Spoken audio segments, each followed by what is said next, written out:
चालबाज मासी। रंजू बहन की बहू सृष्टि बहुत संस्कारी थी। दोनों सास बहू बड़े प्यार से रहती और मिलजुल कर घर का काम करती थी। पर ये बात कईयों को तो अच्छी लगती लेकिन कई लोगों को तो जलन का कारण बन गई थी। एक दिन सृष्टि से मिलने उसकी सहेली घर आती है। अरे सृष्टि, तू तो बड़ी अच्छी लग रही है। यहाँ तो घर का सारा काम करते करते हालत ही खराब हो जाती है। अपने ऊपर ध्यान देने का वक्त ही नहीं मिलता। तू तो बड़ी किस्मत वाली है। सृष्टि इस बात से हमेशा खुश रहती थी कि उसे एक अच्छा ससुराल मिला है। लेकिन एक दिन रंजू बहन की दूर की मौसी उसके साथ रहने आती है। अरे तू क्यों सारा दिन घर का काम करती है? बहू को बोला कर घर का काम किया करे। अरे है तो वो भी बेटी की तरह ही ना, और मिलजुल कर काम जल्दी हो जाता है। तू तो बड़ी सीधी है। देख कैसे मटक मटक के सारे घर में घूमती है तेरी बहू। मेरी बहू होती तो इस वक्त मेरा पैर दबाती। क्या ये तेरे पैर दबाती है? पैर तो कभी नहीं दबाए इसने मेरे। ये सुनकर रंजना मौसी समझ जाती है कि उसने अपना काम कर दिया। अब जल्दी सास बहू में जंग होगी।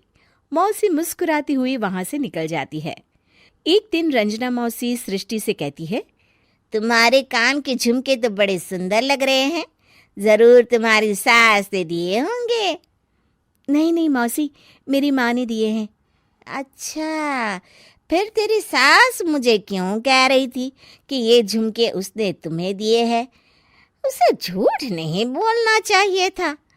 वैसे तुम्हारी सास ये भी कह रही थी कि तुम्हें खाना बनाना नहीं आता, तभी उस बेचारी को सारा दिन तुम्हारे साथ काम करने के लिए किचन में लगना पड़ता है। ऐसी तो कोई बात नहीं है, मुझे खाना बनाना नहीं आता। अरे मैंने तो खुद उन्हें खाना बनाना सिखाया है मौसी। रंजना मौसी वहां से चली जाती हैं। किचन में सृष्टि खाना बना रही होती है कि तभी उसकी सास वहां आ जाती है और वो कहती है, आज मेरे पैर में बहुत दर्द है, खाना तू ही बना ले। और वैसे भी मैंने सुना है कि मुझे खाना बनाना तो तूने सिखाया है। हाँ माँ जी, सुना तो आपने सही है। वैसे मैंने भी बहुत कुछ सुना है, लेकिन क्या बोलूं। दोनों सास बहू को झगड़ते देख बाहर खड़ी रंजना मौसी मुस्कुराने लगती है। बड़ी आई थी प्यार से रहने वाली। इन्हें कोई बताए सास कभी माँ नहीं बन सकती और ना ही कभी बहू बेटी। शाम को रंजना मौसी सृष्टि को बुलाती है। अरे सृष्टि बेटा, जरा एक कप चाय तो दे दे। मौसी, चाय आप माँ जी से ही ले लीजिए, मैं किचन में पैर भी नहीं रखूंगी। वैसे भी मुझे कहाँ आता है चाय बनाना। तभी वहां रंजू आ जाती है।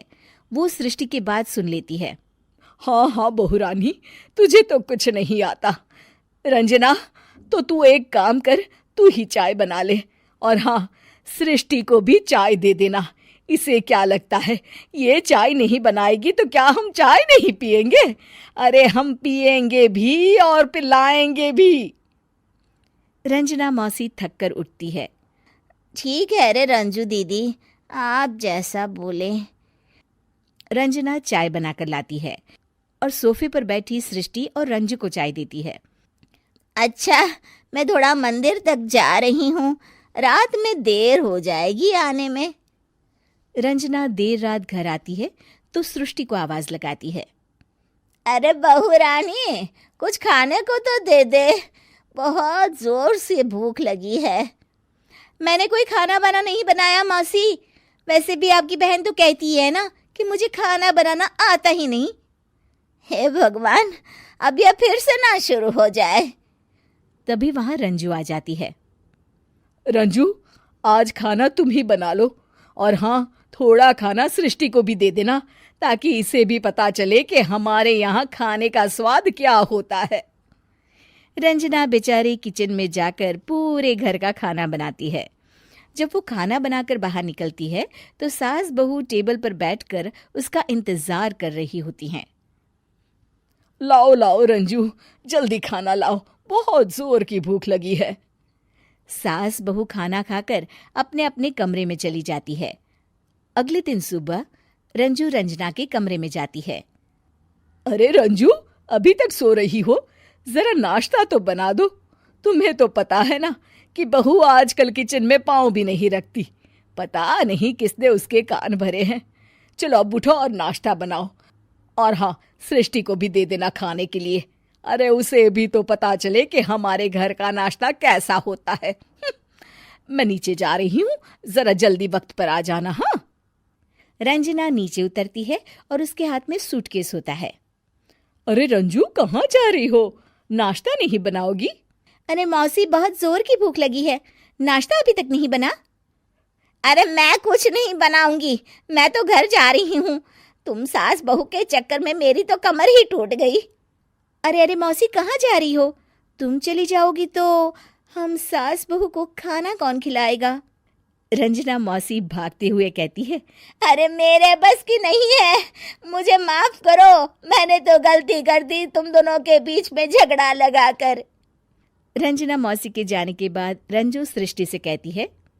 बढ़िया आई थी हमारे बीच लड़ाई लगवाने वाली।